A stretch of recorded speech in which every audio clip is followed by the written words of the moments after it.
Welcome to our channel. Latest ఎపిసోడ్లో ఏం జరగబోతుందో ముందుగానే తెలుసుకుందాం. ఫ్రెండ్స్, డైలీ సీరియల్ నోటిఫికేషన్ కోసం ఛానల్ని సబ్స్క్రైబ్ చేసుకోండి ఫ్రెండ్స్. అండ్ పక్కనే ఉన్న బెల్ ఐకాన్ని క్లిక్ చేసి ఆల్ ఆప్షన్ని సెలెక్ట్ చేసేయండి. ఇక కావాలని చెప్పి దేవయాని మనీషా వాళ్ళు పాలల్లో స్లీపింగ్ పౌడర్ కలిపి లక్ష్మి చేత తాగిపిచ్చి పడుకునేటట్టు చేస్తారు కదా. ఈ లోపల మనీషా, దేవయాని వాళ్ళందరూ కూడా గుడికి వెళ్ళటం కోసం రెడీ అయిపోయి కిందకు కూడా వచ్చేస్తారు. ఇక మిత్ర కూడా కిందకి రాగానే, ఏంటి మిత్ర, ఇంట్లో వాళ్ళెవరు ఇంకా రెడీ అవనట్టున్నారు, గుడికి వెళ్ళాలి, మొక్కు తీర్చుకోవాలి, ఈ పాటికి మనం స్టార్ట్ అయిపోవాలి కదా అని చెప్పేసి మనీషా ఒకటే హడావిడి చేస్తూ ఉంటుంది. అదే సమయంలో పిల్లలు కూడా వచ్చి అమ్మ ఇంకా లేవలేదు అని అనగానే, అవునా, ఇంకా అక్క లేకపోవడం ఏంటి, బావగారు ఇక్కడే మీరుండండి, అక్క దగ్గరికి మేము వెళ్ళొస్తాం, పద వివేక్ అని చెప్పేసి వివేక్, జాను ఇద్దరు కూడా లక్ష్మి దగ్గరికి అయితే వెళ్తారు. ఏంటక్క ఇంకా పడుకుని ఉన్నావు, మర్చిపోయావా, గుడికి వెళ్ళాలి కదా, లే పద పద అని అనగానే, నేను గుడికి రాలేను జాను, నాకు విపరీతంగా నిద్ర వస్తుంది, చాలా మత్తుగా ఉంది అని చెప్పేసి లక్ష్మి చెప్పంగానే, ఇక వెంటనే వదిన లక్కీకి బ్లడ్ కూడా ఇచ్చింది, 2 డేస్ నుంచి ఒకటే రెస్ట్ లేకుండా వాక్ చేస్తూనే ఉంది, అందుకోసమే ఇంత నీరసపడిపోయింది. సరే అయితే జాను, నువ్వు వదిన్ని జాగ్రత్తగా చూసుకో, అన్నయ్య వల్ల మేము గుడికి వెళ్ళి మొక్కు తీర్చుకొని వస్తాం అని అనగానే, సరే వివేక్, కానీ ఇప్పుడు కింద ఏం జరుగుతుందో ఏంటో తలుచుకుంటుంటేనే చాలా భయంగా ఉంది అని అంటూ ఉంటే, నేను చూసుకుంటానులే జాను, నువ్వేమీ కంగారు పడద్దు అని చెప్పేసేసి ఇక వివేక్ అయితే కిందకైతే వెళ్తాడు. ఏంటి, తను రాలేదా అని చెప్పేసి అనగానే, లేదు బావగారు, అక్క చాలా నీరసంగా ఉంది, తను ఇప్పుడు గుడికి రాలేదు అని చెప్పేసి అనగానే, ఈ లోపల రెడీ చేయలేని లక్కీ పాపను మన మనీషని రెడీ చేయటంతో మిత్ర, నా బంగారు తల్లి ఎంత అందంగా ఉందో, పుత్తడి బొమ్మలాగా ఉంది, నాదిష్టే తగిలేటట్టు ఉంది అని అనగానే, ఇంతలో రెడీ చేసింది ఎవరనుకుంటున్నావు మిత్ర, మనీషని, ఈ క్రెడిట్ అంతా కూడా మనీషకు కూడా దక్కుతుంది అని చెప్పేసేసి దేవయాని అనగానే, thank you so much Manisha అని అనగానే, అబ్బా మనలో మనకి ముందు మిత్ర, అయినా లక్కీ నీ కూతురైనప్పుడు నా కూతురు కాకుండా పోతుందా చెప్పు అని చెప్పేసి, అబ్బా స్టార్టింగ్లోనే మిత్ర నా బుట్టలో పడ్డాడు, ఇక లక్ష్మి చచ్చినా ఇప్పుడు గుడికి రాలేదు, కాబట్టి ఇప్పటి నుంచి ఇంటికి వచ్చే లోపల ప్రతి అడుగడుగునా కూడా మిత్రను నా కొంగున కట్టించుకునేటట్టు చేసి, ఇక డూప్లికేట్ మదర్ని తీసుకొని వచ్చి లక్కీని తీసుకొని వెళ్ళిపోయేటట్టు చేసి మిత్రను నేను పెళ్లి చేసేసుకోవాలి అని చెప్పేసి మనీషా అయితే ఈ రకంగా అనుకుంటూ ఉంటుంది. ఇక వెంటనే, కావాలనే రాలేదులే, ఎందుకంటే సీఈఓ అయిపోయింది, కంపెనీ తన హ్యాండ్ ఓవర్లో ఉంది, ఇంట్లో ఎవరు చెప్పితే ఎవరి మాట లెక్క లేకుండా పోతుంది, అందులోనూ లక్కీ తన కూతురైతే ఏదో రకంగా ఓపిక చేసుకొని వచ్చేది, ఈ పూజ చేస్తే తనకేంటి, చేయకపోతే నష్టమేంటి, ఏదో లక్కీ మీద ప్రేమ ఉన్నట్టు అలా నటిస్తూ ఉంటుంది తప్ప అని చెప్పేసి దేవయాని మనీషా వాళ్ళు అంటూ ఉంటారు.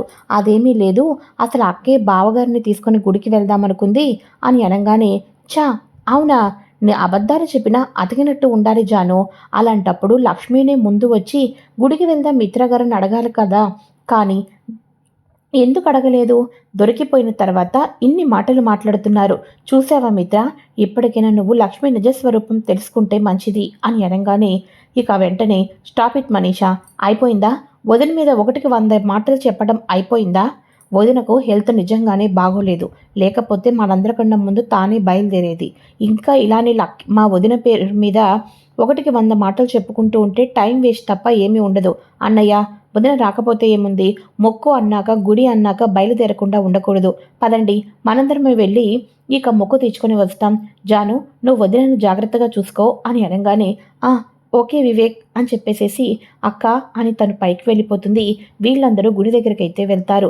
ఆంటీ, మన ప్లాన్ 50% వర్కౌట్ అయిపోయినట్టేనా ఆంటీ, ఇంకొక 50% మిత్ర పక్కన చక్కగా పూజ చేసుకునే అదృష్టం నాకు కలిగింది, మిత్రకు నా మీద పాజిటివ్ వైబ్స్ వచ్చేసినాయి, చూసారా ఆంటీ, ఇందాక మిత్ర నా మీద ఎంత ప్రేమగా చూసి థ్యాంక్స్ చెప్పాడో అని అనగానే, అవునవును మనీషా, ఆ లక్ష్మీ కనుక నీడ లేకపోతే మిత్ర నీతో మాట్లాడతాడు, నీ కొంగును పట్టుకొని తిరుగుతాడు, ఇదే నీకు మంచి అవకాశం అని అనగానే, అవునంటీ, ఈ 2 రోజుల్లో డూప్లికేట్ మదర్ని తీసుకొని వచ్చి తినే పార్వతి తన కూతురు కావాలంట అని చెప్పేసి లక్కీని తీసుకొని వెళ్ళిపోతుంది, అప్పటిదాకా లక్కీ మీద ప్రేమను చూపిస్తాను, ఆ తర్వాత మిత్రవుడిలో వాలిపోతాను అని చెప్పేసి మనీష పగటి కలలు కంటూ ఉంటుంది. ఇక పంతులు గారు పూజకు అన్ని ఏర్పాట్లు సిద్ధమైనవి, ముందు మీరు కాళ్ళు చేతులు కడుక్కొని ఆ అమ్మవారిని స్మరించుకొని మీరు ప్రదక్షిణాలు చేసి రండి, ఈ లోపల నేను పూజకు అన్ని ఏర్పాట్లు చేసి ఉంచుతాను అని పంతులు గారు చెప్పంగానే సరే అయితే అని చెప్పేసేసి లక్కీ నువ్వు నీరసంగా ఉన్నావు, నువ్వు ప్రదక్షిణాలు చేయొద్దు అని జున్ను అంటాడు. అవును, మీరిద్దరూ ఇక్కడే కూర్చోండి, మేము ప్రదక్షిణాలు చేసి వస్తాం అని చెప్పేసి వీళ్ళందరూ వెళ్తూ ఉండగా ఇదేంటి జున్ను ఇలా జరిగింది, ఆ అమ్మ మొక్కు ఇది, ఆ అమ్మతో కదా మనం పూజ చేయించుకోవాలనుకున్నాం అని అనగానే అవును, కానీ ఇప్పుడు ఏం చేయాలో అర్థం కావటం లేదే అని అనగానే మనం ఒకసారి మన హనుమాన్ని అడుగుదాం, హనుమాన్ మన కోరిక తప్పకుండా తీరుస్తాడు. ఆంజనేయ అని పిల్లలు ఆకాశం వైపు చూపించి గట్టిగా అడవంగానే పిలిచారా అని అనగానే అవును, మా అమ్మ మా నాన్నతో కలిపి మేమిద్దరం పూజ చేయాలి అనుకున్నాం, కానీ అమ్మ గుడికి రాలేకపోతుంది, ఇప్పుడు ఏం చేయాలి, మాకు అమ్మతోనే పూజ చేయాలని ఉంది కోరిక అని పిల్లలు అడగంగానే మన సంకల్ప బలం గొప్పది అయితే ఎంతటి కష్టాన్నైనా సరే ఇక పిడికిలతో బిగించి దాన్ని పటపటలాడించేవచ్చు. మన సంకల్ప బలం గొప్పది అయినప్పుడు దేన్నైనా సాధించవచ్చు. అలానే అక్కడ ఉన్న మీ అమ్మ సంకల్ప బలం కూడా చాలా గొప్పది, కాబట్టి తప్పకుండా మీ అమ్మ పూజ చేస్తుంది అని అనగానే అమ్మ పూజ చేయాలి అంటే గుడిలో ఉండాలి కదా, పాపం అమ్మ నిద్రపోతూ ఇంట్లో ఉంది, ఆ అమ్మ ఎప్పుడు లెగుస్తుంది ఎప్పుడు వస్తుంది అని అనగానే మీరేమీ బాధపడద్దు, ఆ అమ్మ చేతుల మీదుగానే పూజ జరుగుతుంది సరేనా అని అనగానే అలా అయితే ఓకే అని పిల్లలిద్దరూ కూడా హ్యాపీగా ఫీల్ అవుతూ ఉంటే వీళ్ళు ప్రదక్షిణాలు చేస్తూ ఉంటారు. అక్కడ లక్ష్మికి కొంచెం మెలకువ వస్తూ ఉంటుంది. అక్క అక్క నువ్వు రెస్ట్ తీసుకో అక్క అని అనగానే లేదు జాను, నా తలంతా కూడా పట్టేసినట్టుంది, కానీ ఇప్పుడు పూజకు టైం అయిపోతుంది కదా, లక్కీ మీద మొక్కుకున్నాం, మొక్కు తీర్చుకోవటానికి గుడికి వెళ్ళి తీరాల్సిందే అని అనగానే అయ్యో అక్క, ఇటువంటి టైంలో నువ్వు ఎలా నడవగలుగుతావు, ఇప్పుడే కళ్ళు తిరిగి పడిపోయేటట్టు ఉన్నావు, దయచేసి ఏం పర్వాలేదు, బావగారు నేను అర్థం చేసుకుంటారక్క, నువ్వు హ్యాపీగా రెస్ట్ తీసుకో అని అనగానే లేదు జాను, ఎట్టి పరిస్థితుల్లోనూ నేను గుడికి వెళ్ళాల్సిందే, ఉండు ఇప్పుడే నేను ఫ్రెష్ అయ్యి వస్తాను అని చెప్పేసేసి ఇక మన లక్ష్మి వాష్రూమ్లోకి వెళ్ళి ఇక షవర్ ఆన్ చేస్తుంది. షవర్ కింద అలానే నుంచోవడంతో చాలా వరకు తనకు పట్టుకున్న మైకమంతా తొలగిపోతూ ఉంటుంది. ఇక వెంటనే జాను నేను రెడీ, పద మనం గుడికి వెళ్దాం అని అనగానే సరే అక్క పద వెళ్దాం అని చెప్పేసి వీళ్ళిద్దరూ ఇక్కడ బయలుదేరుతూ ఉంటారు. ప్రదక్షిణాలు అయిపోయిన తర్వాత తల్లిదండ్రులుగా పీటలు వేసి పంతులు గారు పిల్లల్ని పక్కన కూర్చోపెట్టుకొని భార్యాభర్తలు కానీ తల్లిదండ్రులు కానీ పిల్లల ఆరోగ్యం కోసుకున్న మొక్కు ఇప్పుడు సంకల్పంతో మొక్కు తీర్చుకుంటున్నామని పూజ చేయించడం కోసం పక్కపక్కన కూర్చోమంటే అదే సమయంలో మిత్ర పీట మీద కూర్చుంటాడు. మిత్ర పక్కన భార్యగా మనీషా కూర్చోటానికి అన్నీ సిద్ధం చేసుకుంటూ ఆనందంతో మురిసిపోతూ ఉండగా ఆగు మనీషా అని చెప్పేసి లక్ష్మి గట్టిగా అరవటంతో అక్కడ ఉన్న వాళ్ళందరూ ఒక్కసారిగా షాక్కి గురి అవుతారు. ముఖ్యంగా దేవయాని మనీషా వాళ్ళ నోట్లోంచి అయితే మాట కూడా రాదు. ఇక వెంటనే హాయ్ అమ్మ వచ్చేసింది, రా అమ్మ రా అని చెప్పేసేసి లక్కీ వచ్చేసి అమ్మను తీసుకొని వచ్చి మనీషా మా అమ్మ వచ్చేసింది, ఇక నువ్వు లేవచ్చు అని చెప్పేసి అనగానే మిత్ర లేదు మనీషాని పూజ చేయటానికి కూర్చోవాలి అని చెప్పేసి అంటాడని చెప్పేసి దేవయాని వాళ్ళు మనీషా వాళ్ళు వెయిట్ చేస్తూ ఉంటారు. కానీ ఇక మిత్ర లక్ష్మిని చూడంగానే రా లక్ష్మి కూర్చో అని చెప్పి అనగానే మనీషా షాక్ అయిపోతుంది. అదేంటది, లక్ష్మి ఇప్పుడు వచ్చినంత మాత్రాన తనకి ప్రియారిటీ ఇవ్వటం ఏంటి, నన్ను కూర్చోబెట్టి పూజ చేయించితే తప్పేంటి అని చెప్పేసి మనీషా నాది కూడా మొక్కు ఉంది కదా మిత్ర అని చెప్పేసి అనగానే ఇది పిల్లల కోసం తల్లిదండ్రులు చేయవలసిన పూజ అమ్మ, కాబట్టి మీరు పక్కన కూర్చోండి, మీ సంకల్పంతో కూడా మంత్రాలు చదువుతాను అని చెప్పేసి పంతులు గారు అనటంతో అటు లక్కీని ఇటు జున్నుని పక్కన కూర్చోపెట్టుకొని మిత్రలక్ష్మిని పూజ స్టార్ట్ చేస్తారు. ఇక ఒకరికి ఒకరు నుదుటిన కుంకుమ పెట్టుకుంటారు. అంతేకాకుండా మిత్ర లక్ష్మికి కంకణం కట్టడం, లక్ష్మి మిత్రకు కంకణం కట్టడం కూడా జరుగుతూ ఉంటుంది. ఈ రకంగా పిల్లల్ని పక్కపక్కన కూర్చోపెట్టుకొని పూజ జరిపించుకుంటూ ఉంటారు. ఇక పూజ మొత్తం జరిపించుకున్న తర్వాత ఇక పంతులు గారు మిత్రలక్ష్మిలకు మీ ఇద్దరి పిల్లలు కూడా సుఖంగా సంతోషంగా ఉండటం కోసం ఈ పూజ అయితే జరిపించాం, మీ మొక్కిన మొక్కులు ఫలిస్తాయి, ఇలానే మీరు ఎప్పుడూ కూడా కలకాలం సంతోషంగా ఉంటారు అని చెప్పేసి పంతులు గారు అక్షింతలేసి హారతి ఇస్తారు. పూజ మొత్తం అయిపోయిన తర్వాత ఇక వీళ్ళు తిరిగి ఇంటికి వస్తూ ఉండగా లక్ష్మి వెళ్ళి మనీషా చంప పగల కొడుతుంది. ఏ లక్ష్మి అని అనగానే స్టాప్ ఇట్, నేను గుడికి రాకుండా ఉండటం కోసం నువ్వు ఎంత పెద్ద ప్లాన్ చేసావో నాకు తెలియదు అనుకుంటున్నావా? జాను చేత పాలు పంపించింది నువ్వే. ఆ పాలల్లో ఏం వేసావో నాకు తెలియదు అనుకుంటున్నావా? ఇప్పుడే నాకు అన్నీ తెలిసినాయి. చూడు, ఇప్పుడు నువ్వు మిత్ర పక్కన కూర్చుందామని, పూజ జరిపిద్దామని ఎన్నుగానో కలలు కన్నావు. అలానే మిత్ర పక్కన కూడా ఉండాలి అని జీవితంలో ఆశపడుతున్నావు. కానీ ఒకటి గుర్తుపెట్టుకో, మిత్రగారు నన్ను చీకొట్టినా, నన్ను కాదు అనుకున్నా చివరాఖరకు తన పక్కన కూర్చోపెట్టుకుని పూజ చేశారు.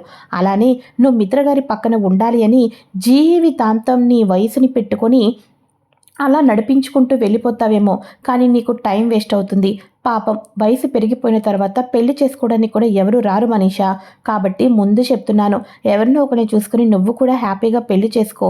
లేకపోతే జీవితాంతం మిత్ర నాకు దక్కుతాడు అని పగటి కలలు కంటూ చివరాఖరికి ఒక పిచ్చిదానిలా మిగిలిపోతావు తప్ప ఎప్పటికీ మిత్ర నీకు మాత్రం సొంతం కాడు. ఎందుకంటే నా మెడలో మిత్రగారు కట్టిన తాళి బొట్టు ఉంది, గుర్తు పెట్టుకో. ఆ దేవుడు నీలాంటి వాళ్ళను నీడ కూడా తాకనివ్వడు అని చెప్పేసి మనీషాకు అదిరిపోయే వార్నింగ్ ఇస్తుంది లక్ష్మి. అయితే ఇక అందరూ హ్యాపీగా ఇంటికైతే వచ్చేస్తారు. ఇక వెంటనే పగిలిపోయిన చంపాకి అచ్చులు పడపడంతో దేవయాని అంటుంది, గట్టిగానే తగిలినట్టుంది కదా మనీషా, లక్ష్మి గట్టిగానే కొట్టినట్టు ఉంది కదా, ఏమైనా క్రీమ్ రాయమంటావా అని అనగానే, ఏంటంటే మీరు కూడా నన్ను కావాలని వెక్కిరిస్తూ మాట్లాడుతున్నారా అని అనగానే, లేదు మనీషా నిజంగానే మాట్లాడుతున్నాను అని అనగానే, ఇక ఆంటీ లక్ష్మి చంప దెబ్బ కొట్టింది, కానీ ఏం జరిగినా మన మంచికి అంటారు కదా. ఈ చంప మీద పడ్డ ఈ లక్ష్మి 5,000ను అద్దంలో చూసుకుంటూ ఉంటే నాలో పగ ప్రతీకారం మరింత రగిలిపోతూ ఉన్నాయి, మరింత పెరిగిపోతూ ఉన్నాయి. కాబట్టి ఎప్పుడో డూప్లికేట్ మదర్ని తీసుకొని వస్తానని చెప్పాను కదా, రేపే డూప్లికేట్ మదర్ని రంగంలోకి తీసుకొని వస్తాను. ఆ డూప్లికేట్ మదర్ని పార్వతిని తీసుకొని వచ్చిన తర్వాత లక్కీని తీసుకొని వెళ్ళిపోమని చెప్తాను. అప్పుడు మిత్రలో ఆనందం కాదు కదా, మిత్ర చీకొట్టడమే మొదలు పెడతాడు. ఇక లక్కీ ఇంట్లో లేకపోతే లక్ష్మి వైపు కూడా మిత్ర చూడడు, ఆటోమేటిక్గా నాకే దక్కరవుతాడు. ఇక లక్ష్మికి కూడా కన్న కూతుర్ని దూరం చేసిన దాన్ని అవుతాను నేను అని చెప్పేసి రేపు ఉదయానికెల్లా కూడా డూప్లికేట్ మదర్ పార్వతిని ప్రవేశపెట్టాలని మనీషా అయితే ప్లాన్ చేస్తుంది. అయితే ఇక ఇదిలా ఉండగా అక్కడ భాస్కర్ వాళ్ళు, ఏవండి అక్కడ అమ్మ కొంచెం సీరియస్గా ఉంది అంటుందండి, ఎప్పటి నుంచో వెళ్దాం అనుకుంటున్నాం, ఇప్పటికి కుదిరింది, ఆ అమ్మని చూస్తున్నాను, నన్ను మళ్ళీ ఈ మున్నారుకు తీసుకొని వచ్చినందుకు థ్యాంక్స్ అండి అని అనగానే, అదేంటి అలా మాట్లాడుతున్నావు, మా అత్తయ్య గారి కన్నా మనకేం ఎక్కువ, పద ముందు హాస్పిటల్కి వెళ్దాం అని చెప్పేసేసి ఇక వీళ్ళు హాస్పిటల్కి అయితే వెళ్తారు. అమ్మ ఇప్పుడు నీ హెల్త్ ఎలా ఉందమ్మా అని అనగానే, బాగానే ఉంది, కానీ నాకు చూడాలి అనిపించిందమ్మా, అందుకోసమే నిన్ను చూడకుండానే నాకేమైపోతుందా అనుకున్నాను, నువ్వు వచ్చావు కదా, ఇప్పుడు నాకు అంతా ఓకే అని చెప్పేసేసి ఇక భాస్కర్ వాళ్ళ అత్తయ్య తన కూతురుతో మాట్లాడుకుంటూ ఉంటుంది. అదే లక్ష్మి ఆ ప్లేస్లోనే డెలివరీ అవటం, ఆ హాస్పిటల్లోనే ఉండటం, ఇవన్నీ కూడా మన భాస్కర్ అన్నయ్యకు గుర్తుకు వస్తూ ఉంటాయి. నా చెల్లెలు ఇదే హాస్పిటల్లో డెలివరీ అయింది, ఇక్కడే మొదటి పాప పుట్టిన వెంటనే మిత్రా సార్ చేతుల్లో పెట్టారు అని పాత జ్ఞాపకాలన్నీ గుర్తు తెచ్చుకుంటూ బయటకైతే వచ్చేస్తూ ఉంటారు. అలా బయటకు వచ్చేసిన తర్వాత నర్సెస్ ఇద్దరు కూడా మాట్లాడుకుంటూ ఉంటారు. ఏమే నీకు 30,000 రూపాయలు ఇచ్చాను గుర్తుందా అని అనగానే, అబ్బా ఎన్నిసార్లు చెప్తావే, ఇచ్చావు, నీ ప్రాసెస్ అంతా నాకు గుర్తుంది అని అనగానే, అబ్బా అది కాదే, మన ఇద్దరం డే బై డే డ్యూటీ మారుతాం, ఒక్కోసారి నాది మార్నింగ్ షిఫ్ట్ అవుతుంది, నీది నైట్ షిఫ్ట్ అవుతుంది, మార్నింగ్ షిఫ్ట్లో నాకు వాళ్ళు కాల్ చేశారు, కాబట్టి అబద్ధంగా తల్లి పార్వతి అని చెప్పాను, నువ్వు పొరపాటున తల్లి లక్ష్మి అని ఎట్టి పరిస్థితుల్లోనూ చెప్పటానికి వీల్లేదు, అర్థమైంది కదా అని అనగానే, అబ్బా నాకు అర్థమయ్యిందే బాబు, కరెక్ట్గా 8 ఏళ్ల క్రితం ఇక్కడ ఒక ఆవిడ డెలివరీ అయింది, ఆవిడకు కవల పిల్లలు పుట్టారు, కానీ ఇక తల్లి పేరు లక్ష్మి, కానీ పార్వతి అని అబద్ధం చెప్పాలి, ఎవరు ఫోన్ చేసినా కూడా ఇక్కడ కవల పిల్లలు పుట్టారని చెప్పుకోకుండా పార్వతి అనే అమ్మాయికి ఒక ఆడపిల్ల పుట్టింది అని చెప్పమన్నావు, అంతే కదా అని అనగానే, ఎస్ పర్ఫెక్ట్, ఇంత స్ట్రాంగ్గా ఉన్నావు, నాకు చాలు, సరే అయితే నా టైం అయిపోయింది కదా, ఇలా ప్రతిరోజు నేను టైం అయిపోతూ వెళ్ళిపోతున్నప్పుడు నీకు ప్రతిదీ గుర్తు చేయను, సరే అయితే ఇక నేను వెళ్తున్నాను, నా టైం అయిపోయింది కాబట్టి ఫోన్ చేయరు, ఒకరు చేస్తే అదే చెప్పు, బాయ్ అని చెప్పేసి ఇద్దరు వెళ్ళిపోతారు. ఇక వీళ్ళ డీటెయిల్స్ వీళ్ళ మాట్లాడుకోవటం ప్రతి మాట భాస్కర్ విన్న తర్వాత 8 ఏళ్ల క్రితం కవల పిల్లలు పుట్టారు, వైజాగ్ నుంచి ఫోన్ చేస్తారు, వాళ్ళకు నువ్వు పార్వతిని అబద్ధం చెప్పు, ఈ మాటలన్నీ విన్న తర్వాత భాస్కర్ అన్నయ్యకు ఫుల్ క్లారిటీ అయితే వచ్చేస్తుంది. అంటే ఇంకా లక్ష్మికి ఇంకా తన కూతురు పాప అని తెలియలేదా? అంటే లక్ష్మికి కవల పిల్లలు పుట్టారన్న విషయం తెలియలేదన్నమాట. ఇంతకాలం వాళ్ళందరూ ఒకటే అయిపోయారు అనుకున్నాం. కానీ తను పెంచుకుంటున్న కూతురే తన కన్న కూతురని మిత్రా సార్కి కూడా తెలియదన్నమాట. అంటే మనీషాని ఇదంతా నాటకం ఆడిస్తుందన్నమాట. మనీషా, నువ్వు ఆ ఇంట్లోనే ఉంటూ వాళ్ళకి వెన్నుపోటు పొడుస్తావా? ఇక లాభం లేదు. నేను మిత్రా సార్కి కానీ నా చెల్లెలు లక్ష్మిని కానీ డైరెక్ట్గా కలవాలి. డైరెక్ట్గా కలిసిన తర్వాతే నేను వాళ్ళకు నిజం చెప్పేసేవాలి అని చెప్పేసి భాస్కర్ అనుకుంటూ ఉంటాడు. ఇక వెంటనే ఏంటండి అంత అర్జెంటుగా ఉన్నారు అని అనగానే, మీ అమ్మకు ఒంట్లో బాగోలేదు కదా, నువ్వు ఇక్కడ కొంతకాలం ఉండు, నాకు అర్జెంటుగా పని ఉంది, నేను వైజాగ్ వెళ్ళాలి అని భాస్కర్ చెప్పంగానే, నన్ను కూడా రమ్మంటారా అండి అని అనగానే, వద్దు, ఈ పరిస్థితుల్లో అత్తయ్య గారిని వదిలిపెట్టడం మంచిది కాదు, నువ్వు ఇక్కడే ఉండు, నేను వెళ్తాను, రేపు మార్నింగ్ కల్లా వైజాగ్ చేరుకుంటాను అని అనగానే, అలాగేనండి అని చెప్పేసి చెప్తుండటంతో భాస్కర్ అయితే ఇక జర్నీని స్టార్ట్ చేస్తాడు. ఉదయాన్నే లక్ష్మి చెల్లెల్ని కానీ మిత్రా సార్ని కలిసి నిజం చెప్పేయాలి అని భాస్కర్ అనుకుంటూ ఉంటాడు. ఉదయానికల్లా డూప్లికేట్ మదర్ పార్వతిని రప్పించి నిజం చెప్పించేస్తానని మనీషా అనుకుంటూ ఉంటుంది. ఇక మార్నింగ్ అవుతుంది. మార్నింగ్ అవ్వంగానే కాఫీలు తాగుతూ న్యూస్ పేపర్స్ చదువుతూ ఇంట్లో ఉన్న వాళ్ళందరూ హాల్లో అయితే ఉంటూ ఉంటారు. ఇక మనీషా కాల్ చేసి ఎంట్రీ ఇచ్చేసేయమని చెప్పేసి అంటుంది. అలానే తను ఎంట్రీ అయితే ఇస్తుంది. కరెక్ట్గా డూప్లికేట్ మదర్ పార్వతి ఇంట్లోకి వచ్చినప్పుడే వైజాగ్లో ల్యాండ్ అవుతాడు మన భాస్కర్ అన్నయ్య కూడా. ఇక లక్ష్మి వాళ్ళని కలవాలి అని చెప్పేసి తాను కూడా మిత్ర వాళ్ళ ఇంటికైతే వస్తాడు. మరి ఇంతకీ డూప్లికేట్ మదర్ పార్వతి ఇక లక్కీని తీసుకొని వెళ్ళిపోబోతూ ఉందా, లేకపోతే లక్కీని తీసుకొని వెళ్ళబోతూ ఉంటే తను డూప్లికేట్ మదర్ పార్వతి అని మన లక్ష్మి నిరూపించబోతుందా? భాస్కర్ ఎంట్రీకి ఇస్తున్నప్పుడు మనీషా భాస్కర్ని లోపలికి రానిస్తుందా లేదా?